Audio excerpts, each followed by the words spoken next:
ಮಾಡಲಿಲ್ಲ. ದೇವೇಗೌಡರು ಸಾಹೇಬ್ರನ್ನ ವಯಸ್ಸಿನಲ್ಲಿ ಕರ್ಕೊಂಡೋಗಿ ಬೆನ್ನಿಗೆ ಚುರಿ ಸುತ್ತಂತದ್ದು ಕಾಂಗ್ರೆಸ್ನವರು. ಮಂಡ್ಯದಲ್ಲಿ ಒಬ್ಬ ಯುವಕನ ಸೋಲಿಗೆ ಕಾರಣಕರ್ತರಾದವರು ಇದೇ ಕಾಂಗ್ರೆಸ್ನವರು. ನಾನೊಂದು ಪ್ರಶ್ನೆಯನ್ನು ಕೇಳ್ತೇನೆ. ಬೆಂಗಳೂರು ಗ್ರಾಮಾಂತರ ಲೋಕಸಭಾ ಕ್ಷೇತ್ರದ ಸಂಸದರೇ 2019ರಲ್ಲಿ ಇದೇ ಕುಮಾರಣ್ಣ ಅವರು ಕೊಟ್ಟಂತ ಕರೆಗೆ ಜನತಾದಳ ಪಕ್ಷದ ಕಾರ್ಯಕರ್ತರುಗಳು ಅವತ್ತು ನಿಮಗೆ ಸಹಕಾರವನ್ನು ಕೊಡದೇ ಆಗಿದ್ದೀರಿ. ನೀವಿವತ್ತು ಸಂಸದರಾಗಿ ಉಳಿತಾ ಇದ್ರೆ ಅಂತಕ್ಕಂಥದ್ದನ್ನ ನೀವು ಅರ್ಥ ಮಾಡ್ಕೊಳ್ಬೇಕಾಗ್ತದೆ. ಇವತ್ತು ವಿಪರ್ಯಾಸ ಏನಂದ್ರೆ, ಒಬ್ಬ ಜನಪ್ರತಿನಿಧಿ ಆದವನು, ಒಬ್ಬ ಸಂಸದ ಆದವನು ಸಂಸತ್ನಲ್ಲಿ ಕೂತು ಈ ದೇಶವನ್ನ ವಿಭಜನೆ ಮಾಡ್ತಕ್ಕಂಥ ಮಾತುಗಳನ್ನ ಆಡ್ತಾರೆ. ಈ ದೇಶವನ್ನ 2 ವಿಭಾಗವಾಗಿ ಹೊಡಿತಕ್ಕಂಥ ಮಾತುಗಳನ್ನ ಆಡ್ತಕ್ಕಂಥ ಈ ಸಂಸದನ್ನ ಮತ್ತೆ ನಾವು ಆಯ್ಕೆ ಮಾಡ್ಬೇಕಂತಕ್ಕಂಥದನ್ನ ಪ್ರಶ್ನೆ ಮಾಡ್ಕೊಳ್ಬೇಕಾಗ್ತದೆ. ನಾನು ಒಂದು ಮಾತನ್ನ ದಯಮಾಡಿ 2 ಪಕ್ಷದ ಕಾರ್ಯಕರ್ತರ ಮುಖಂಡರಿಗೆ ಈ ಸಂದರ್ಭದಲ್ಲಿ ಕೈ ಜೋಡಿಸಿ ಮನವಿ ಮಾಡ್ತೇನೆ. ಚುನಾವಣೆ 26ನೇ ತಾರೀಕು ಮತದಾರ ಪ್ರಭುಗಳು ಮತಗಟ್ಟೆಗಳಿಗೆ ಬಂದು ಮತ ಚಲಾವಣೆ ಮಾಡ್ತಕ್ಕಂಥದ್ರವರೆಗೂ ಕೂಡ ಅವತ್ತಿನ ಹಿಂದಿನ ರಾತ್ರಿ ಯಾರು ಕೂಡ ಮೈ ಮರೆದಿಲ್ಲ, ಒಂದು ಕ್ಷಣ ನಿದ್ದೆ ಹೋಗ್ತೀರ. ಯಾಕೆಂದ್ರೆ ನಮಗೆ ಗೊತ್ತಿಲ್ಲ. ನಾನು 8 ಜನ ವಿಧಾನಸಭಾ ಕ್ಷೇತ್ರದ ನಮ್ಮ ಶಾಸಕ ಮಿತ್ರರು ಕೇಳ್ತಾ ಇದ್ದೀನಿ, ಮುಖಂಡರು ಕೇಳ್ತಾ ಇದ್ದೀನಿ, ಹಣ ಕಳೆದ ಬಾರಿ 11 ವಿಧಾನಸಭಾ ಕ್ಷೇತ್ರದಲ್ಲಿ ಅದು ಎಂತದೋ 5,000 ರೂಪಾಯಿ ಟೋಕನ್ ಕಾರ್ಡ್ ಪುಣ್ಯಾತ್ಮರು ಹಂಚಿದ್ರಲ್ಲ. ಇದಕ್ಕೆ ಐಡಿಯಾ ಕೊಟ್ಟಂತ ಮಹಾನ್ ಭಾವ ಯಾರ್ರಿ? ಯಾರ ನಮ್ಮ ಐಡಿಯಾ ಕೊಟ್ಟಂತ ಮಹಾನ್ ಭಾವ? ಸೂತ್ರಧಾರ ಇದೇ ನಮ್ಮ ಸುರೇಶ್ ಅಣ್ಣ. ದಯಮಾಡಿ ಕೈ ಜೋಡಿಸಿ ಮನವಿ ಮಾಡ್ತೀನಿ.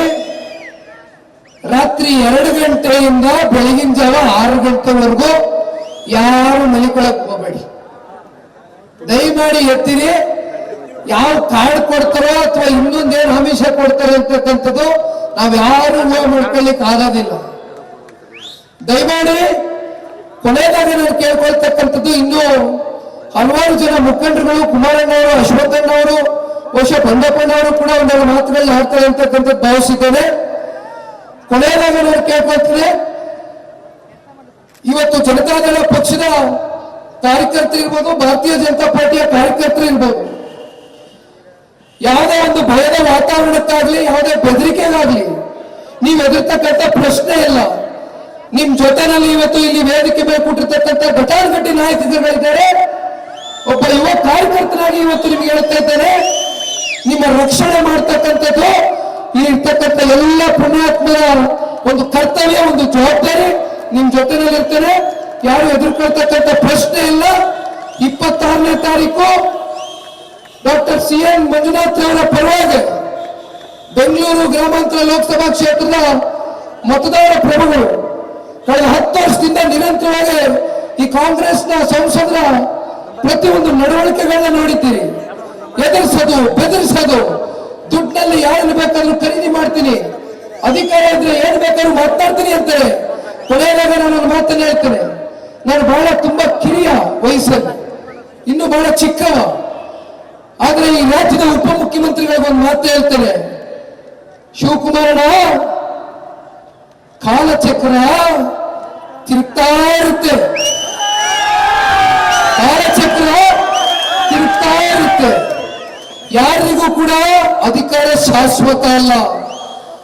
ಅಧಿಕಾರ ಜನ ನಿಮ್ಗೆ ಕೊಟ್ಟಂತ ಸಂದರ್ಭದಲ್ಲಿ ನಿಮ್ಮ ನಡವಳಿಕೆಗಳು ಯಾವ ರೀತಿ ಇರುತ್ತೆ, ಯಾವ ರೀತಿ ನೀವು ಜನರ ಜೊತೆ ಸ್ಪಂದಿಸ್ತೀರಿ, ನೀವೆಷ್ಟು ತಲೆಬಾಗಿ ಜನಗಳ ಜೊತೆ ಪ್ರಾಮಾಣಿಕವಾಗಿ ಸೇವೆ ಮಾಡ್ತೀರಿ, ಅಷ್ಟೇ ಜನ ನಿಮ್ಮನ್ನ ಮೇಲೆತ್ಕೊ ಹೋಗ್ತಾರೆ. ಅದನ್ನ ಬಿಟ್ಟು ಅಧಿಕಾರ ಇದೆ, ನಾವು ಮಾಡಿದ್ದೇ ಆಟ, ಆಡಿದ್ದೇ ಆಟ ಅಂತಕ್ಕಂಥ ಭಾವನೆಯಲ್ಲಿ ನೀವೇನಾದ್ರು ಅನ್ಕೊಂಡಿದ್ರೆ ಶಿವಕುಮಾರಣ್ಣ ದಯಮಾಡಿ ಶ್ರಮಿಸಿ. ನಿಮ್ಗೆ ಇಂತ ಬಹಳ ಕಿವಿಯ ನಾನು ನಿಮ್ಗೆ ಉಪದೇಶ ಹೇಳ್ತಕ್ಕಂಥ ದೊಡ್ಡ ವ್ಯಕ್ತಿ ಅಲ್ಲ. ಆದ್ರೆ ಇವತ್ತು ಜನಸಾಮಾನ್ಯರು ಮಾತನಾಡ್ತಾ ಇದ್ದಾರೆ.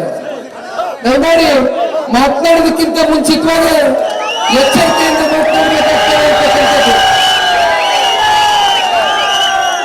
ಸಿಎಂ ಮಂಜುನಾಥ್ ಸಾಹೇಬ್ರು ಬೆಂಗಳೂರು ಗ್ರಾಮಾಂತರ ಲೋಕಸಭಾ ಕ್ಷೇತ್ರದ ಅಭ್ಯರ್ಥಿಗಳಾಗಿ ಈಗ ತಾನೇ